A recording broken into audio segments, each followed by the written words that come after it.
Namaskar and welcome to Indian Diplomacy, show on India's national television channel Doordarshan about Indian foreign policy, India's international relations, and key regional and global developments that have an impact on India's rise. Viewers, in this episode, we are going deep into a maelstrom in a very troubled region of Pakistan, which is Balochistan. This has been simmering for decades now and has come to a head with a sensational hijacking of a train involving Pakistani security forces. What is the root cause of the Balochistan crisis? Why have Baloch people not accepted being part of Pakistan? And what is the future for this region and how is it impacting the global geopolitics? These are some of the key questions we are trying to answer in this episode. And to discuss this with me, I have with me a very distinguished senior journalist from Italy and an author who has written this very important book on Balochistan, Bruised, Battered and Bloodied from Bloomsbury. Viewers, this is a very important work based on first-hand knowledge and interviews with key stakeholders of this conflict. Francesca Marino has also published many other works, including one called Apocalypse Pakistan. So, Francesca Marino, welcome to Indian Diplomacy. Thank you for having me. Francesca, the global attention has returned to Balochistan after a long hiatus, thanks to this sensational, train hijacking.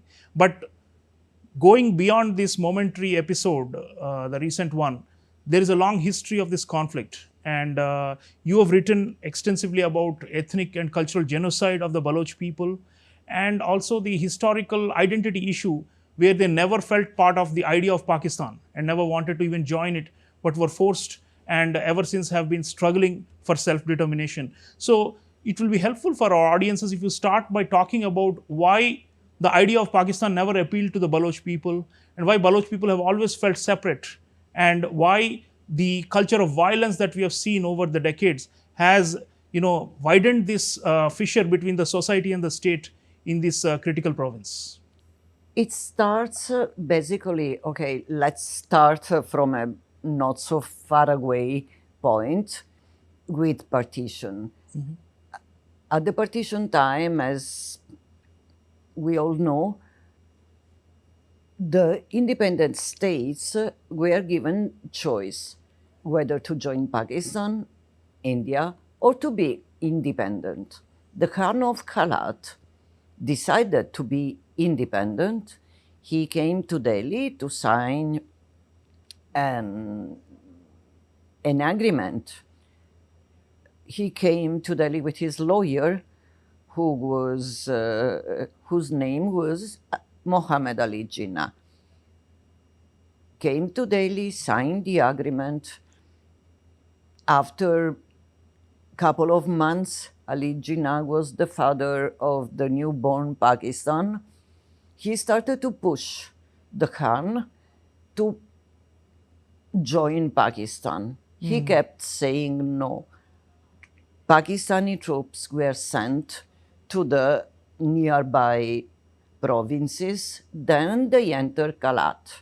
Somebody says the Khan signed the agreement to join Pakistan to avoid bloodshed. Somebody said he did it with the gun at his head. For whatever reason he did it. But does not make the annexion to Pakistan legal because Kalat was a constitutional monarchy. The Khan did not have the power to do it without the parliament endorsing it. The parliament refused twice to endorse it.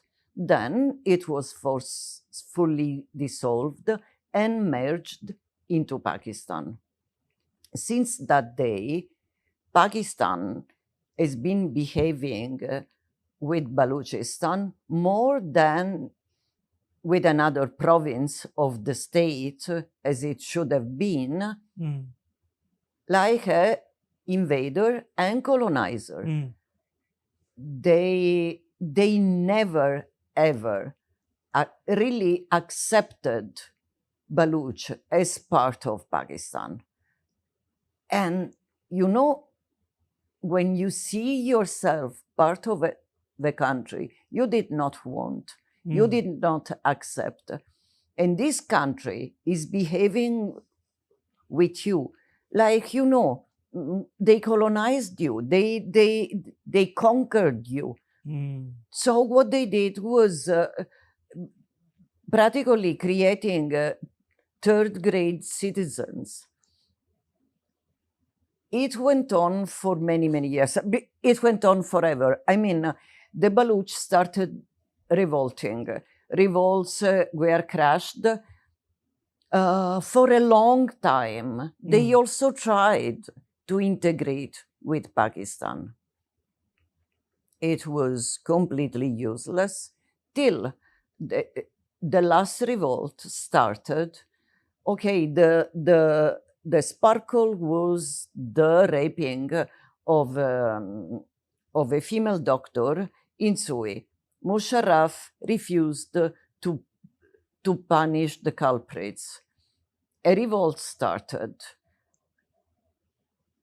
The turning point was the killing of a very famous and well-respected tribal leader and politician, and by the way, somebody who had tried for the longest time to integrate with Pakistan, Nawab Bukti.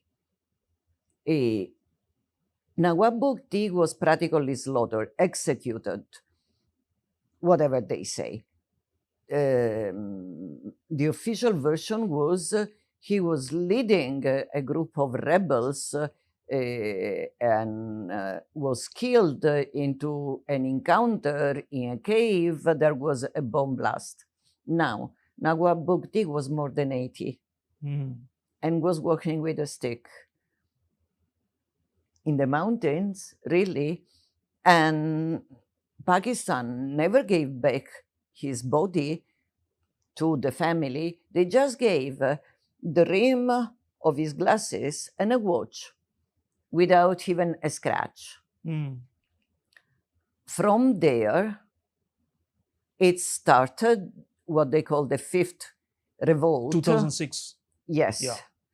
The fifth revolt, which is still going on, and it has been growing all over these years. Why have they not been able to pacify despite all these rounds and rounds of so-called pacification campaigns? The military using only brute force, but is finding resistance. And the idea of Pakistan was supposedly that it is for all the Muslims of the subcontinent, right? A home for all the Muslims. So Baloch are also Islamic. So why is the Islamic factor not able to unify the Baloch into Pakistan? We saw that with Bangladesh also when the Bengalis broke away in 1971. Because first of all, Baloch, yes, are Islamic, but they are not in any way like, Islamic, like most of the Pakistan jihadi and so on. Baloch culture is largely, in that sense, you can say it is secular. The revolt during 70s was actually had a very strong cultural communist connotation. Baloch, the Islamic factor in Balochistan does not work. They tried to import Taliban, they tried to import mullahs, they tried to push on the religious card. It did not work. You can see it with the best evidence, the role women have into the Baloch protest. The peaceful demonstrations are led now by a young woman called Maharang Baloch, which is a doctor. This is another thing. Baloch Care for Education. Maharang has been recently nominated for the Nobel Prize. So there are many women leading the protest. There are also women into the suicide brigades of BLA. Amazing. So yeah, it's a misfit in Pakistan, and that's quite clear. And yet, the Pakistanis are trying to forcibly assimilate them, and every time there is a pushback. So that story, you've shown that it's also led to a lot of destruction, loss, and devastation of the people and of the ecology there and all that. Now, if you look at the broader picture, you've also mentioned in the book, and many people talk about the oil and gas, and that is the main bone of contention fueling the conflict. They say that the Pakistani state is extracting the resources either for themselves or on behalf of China, and therefore the Baloch do not accept their natural wealth being plundered like this. Let's talk a little bit about that aspect, the economic aspect of this conflict, and the energy and the resources that Balochistan has, and which is why it seems it is so coveted by Pakistan. Okay, I was telling you they behave like a colonizer and an occupation force. All the resources of Balochistan are used by the rest of Pakistan, while Baloch, I mean, you were talking of gas.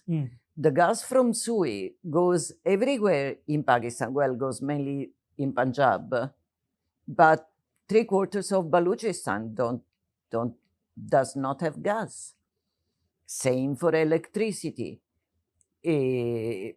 Same for schools, hospitals, and so on. If you check the pictures of my book, you will see what, beside Quetta, what in the broader part of Balochistan, what they call hospitals, a makeshift tent with a drip. By the way, the person who shot that pictures, Roshan Khattak, a Pakistani human rights activist and a prize winner, film director and photographer, at the moment in Cambridge for his PhD, is in this moment under threat from Pakistani ISI just because he did this. So they are not only trying to harass and intimidate people who are in the region and in the bordering countries, but also overseas in Western countries. The diaspora of Baloch people is also under threat through Pakistani agents worldwide. So I suppose it's also a threat to the civil liberties in Western countries, although you've made the point that many of the times the Western world has turned a blind eye to the plight of Balochistan. At the moment, they are not threatening Westerners, but they are threatening Pakistani citizens abroad. They killed Sajid Hussain, who was a Baloch journalist in Sweden. They killed another Baloch activist, Karima Baloch, in Canada. There has been a kind of connivance of Western governments in covering up these things. Take Justin Trudeau. Canada. Yes, take Canada. All the fuss he made for a terrorist killed in Canada. Karima's case was labeled in few hours as suicide. Like, you go all the way to the other part of the world. You are safe. You get whatever you were looking for, and then you decide to kill yourself because, jumping in the sea. Strangely enough, same modality. Sajid was drowned into a river, Karima into the sea. Then it's not clear because maybe in the lake, maybe in the sea, maybe the body flew from the lake to the sea. It's amazing. I mean, this is so, even a quote unquote a failed or a failing state like Pakistan is able to, do extrajudicial killings in thousands of miles away and are getting away with it. This is another crime. The resources in Balochistan, going back to that. Yeah. Baloch don't know what development is. There's not only oil and gas, there are the mines, copper and gold, given to Chinese. And then there's the amazing CPEC, China-Pakistan Economic Corridor. Yes.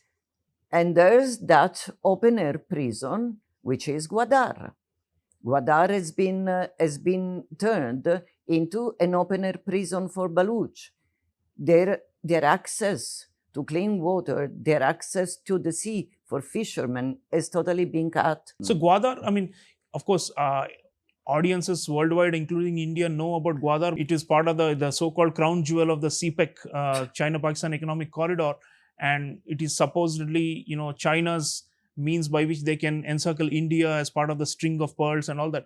Now, let's focus. You already mentioned China. I mean, many of the Chinese personnel have been attacked in Balochistan and remain the targets.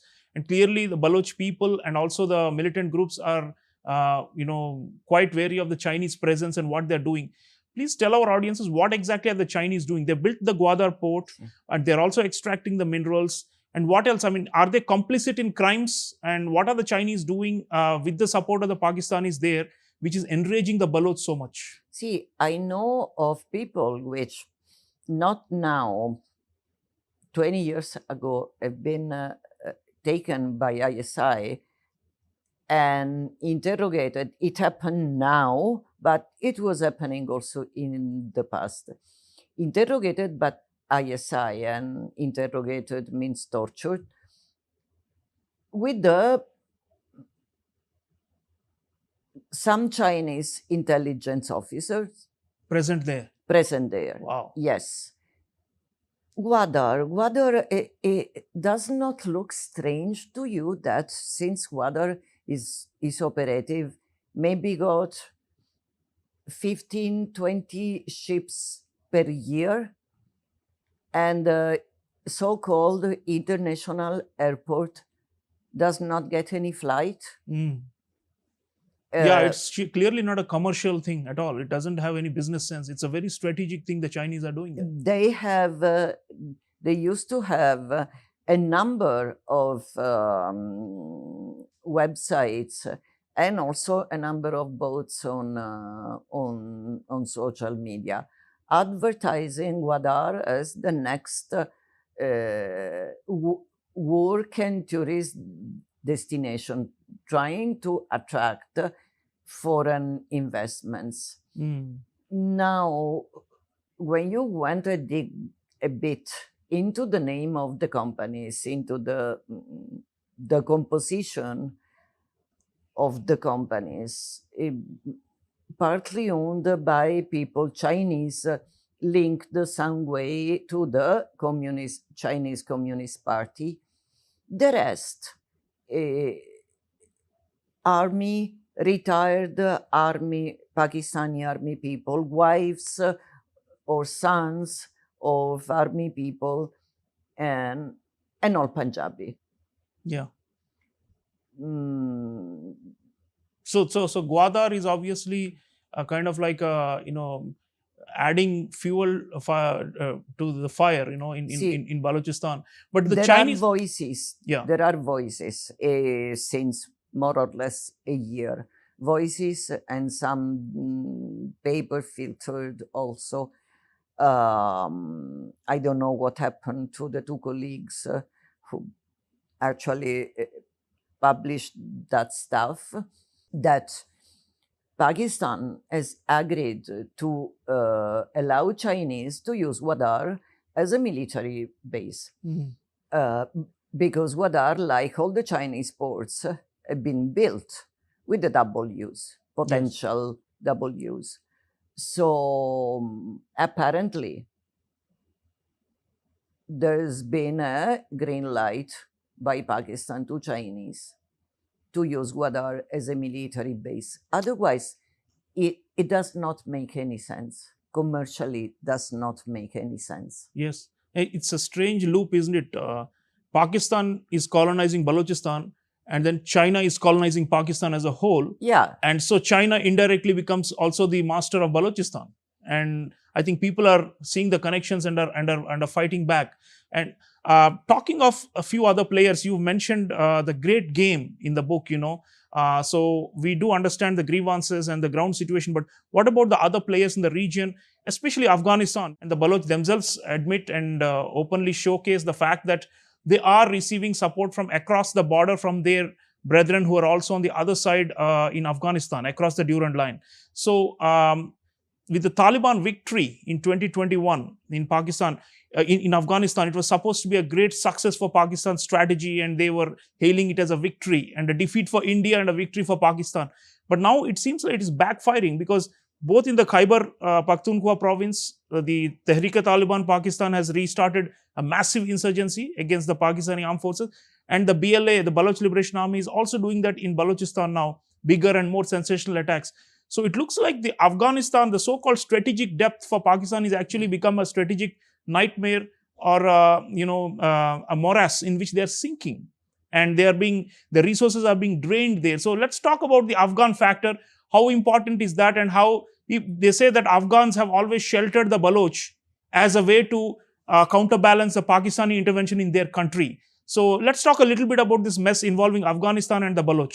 See, yes, Afghanistan has always sheltered the Baloch, even though somebody who fought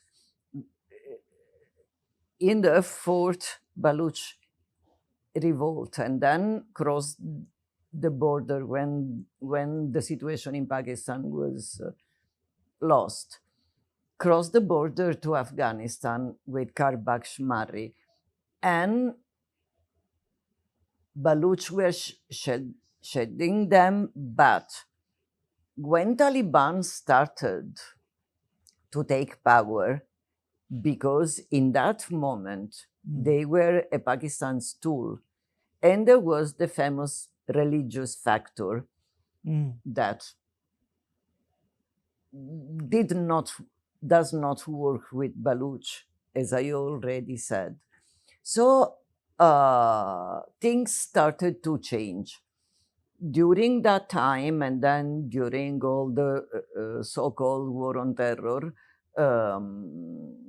Taliban were moved into Balochistan, were moved in Quetta, whatever.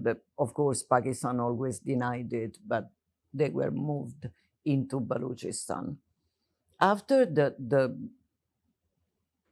so-called peace agreement in Doha, so-called because it was a handover of the country to Taliban. Yes, yeah, exactly. Yes, Pakistan thought they could do it.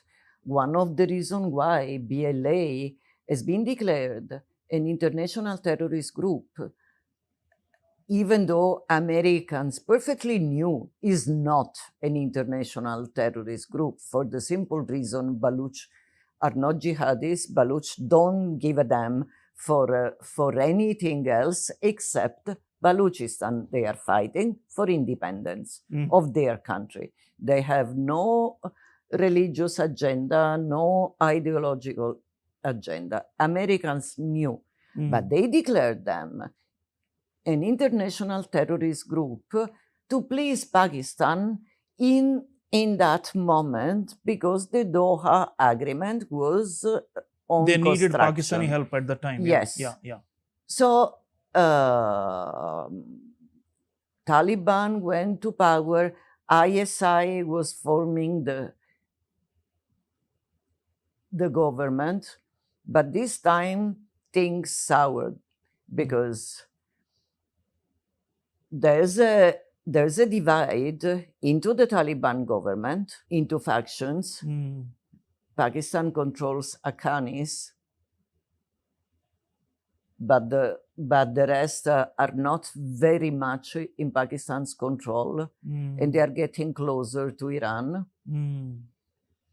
And then there's the big thing of all the weapons American left in Afghanistan.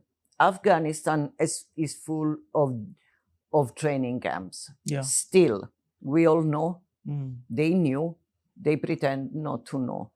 There are training camps. Baloch, yes, go up and down from the border. A faction of Taliban is fighting Islamabad. So you have the I environment. mean, there's nothing strange in finding out they join hands on that specific issue to oppose the Pakistani military yes, and with their Baloch. atrocities. Why not? Yeah. Last thing, we are almost out of time, Francesca.